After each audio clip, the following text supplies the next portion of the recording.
मुंबई दक्षिण में बीजेपी प्रदेश कार्यालय में मध्य प्रदेश के मुख्यमंत्री डॉक्टर मोहन यादव ने पत्रकारों से चर्चा करते हुए कांग्रेस पर जमकर हमला बोला। उन्होंने कहा, दुर्भाग्य के साथ कहना पड़ता है कि अंग्रेज चले गए लेकिन कांग्रेस छोड़ गए। कांग्रेस सिर्फ आरोप लगाना जानती है। अंग्रेजों के द्वारा कांग्रेस का जन्म हुआ और वो उसी फूट डालो राज करो की नीति पर चल रहे हैं।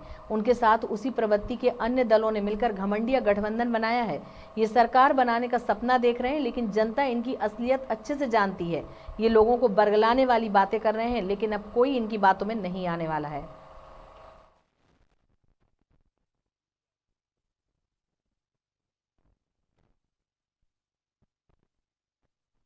दुर्भाग्य के साथ इस बात को कहने में मुझे गुरेज नहीं है। अंग्रेज चले गए लेकिन कांग्रेस छोड़ गए। ये जो इनकी कमियां हैं, कांग्रेस की दिक्कत ये है कि कांग्रेस केवल आरोप लगाना जानती है और कांग्रेस ने मूलतः जन्म ही कांग्रेस अंग्रेजों के द्वारा जिस कांग्रेस का जन्म हुआ है, इसलिए आज भी वो फूट डालो राज करो की नीति के अंतर्गत ही वो अपनी सारी व्यवस्थाओं का संचालन करते हैं।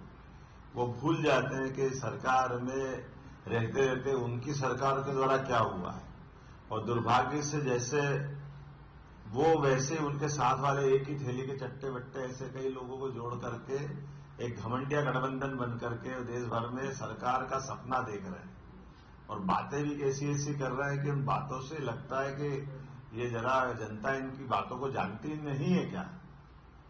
जैसे कल साहबजादे जी ने अमेठी में एक अपना भाषण दिया और भाषण में बोला कि मैं मेरे पापा के साथ 42 साल पहले आया था, तो जब देखा था तो यहाँ सड़क नहीं थी, यहाँ कोई विकास का काम नहीं था। 12 साल की उम्र थी मेरी और अब ये सब हो गया। तो मैं ये मन में सोच रहा था कि अमेठी में 12 साल पहले आप आए, आप भूल गए कि आपके दादाजी भी वहीं सांसद रहे, तो फिर ये गलती किसकी बता रहा हूं। फिरोज गांधी वहां से चुनाव लड़े थे, इंदिरा गांधी के कुछ लगते कि नहीं लगते? इंदिरा गांधी इनकी दादी है कि नहीं?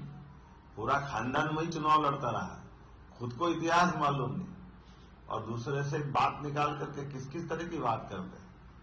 अब नई नई तरह के डरावने और संघर्ष की बात करने की बात कर, संविधान खतरे में, सरकार इनकी बनेगी तो संविधान खतरे में हो जाएगा। ये भूल ही जाते 10 साल से सरकार मोदी जी की है और लगभग 400 से ज्यादा समर्थन, एक तरह से हमने बड़े बड़े निर्णय करके सभी का समर्थन जुटा के धारा 370 से लेकर सारे काम करें। इनकी सरकार बनेगी तो क्या, सरकार तो बनी बनाई, लेकिन ये पाप आपके माथे है कि लगभग 1950 में संविधान लागू हुआ और 100 से ज्यादा बार संविधान का संशोधन किया है तो कांग्रेस के लोगों ने किया है। 17 बार इंदिरा गांधी जी ने संशोधन किया, 11 बार जवाहरलाल नेहरू ने संशोधन किया, 10 बार राजीव गांधी की सरकार में संशोधन हुआ और तो और संविधान को एक तरफ करके आपातकाल लगाने की घोषणा की। ये भी पाप इनके ही सिर पे। ये संविधान से डराने की बात करेंगे, कौन सुन रहा है इनकी बात? और ये एक नहीं, लगातार ऐसे घटनाक्रम है। 1971 से पहले से गरीबी हटाओ की बात करने वाले अभी भी लाख रुपए देंगे और वोट दे देना हमको। ये आज भी इस तरह से वोट मांगेंगे, लोग इनको वोट देंगे क्या? ये गरीबों का भी अपमान करते, महिलाओं का भी अपमान करते और महिलाओं को लेकर के तो इनके लिए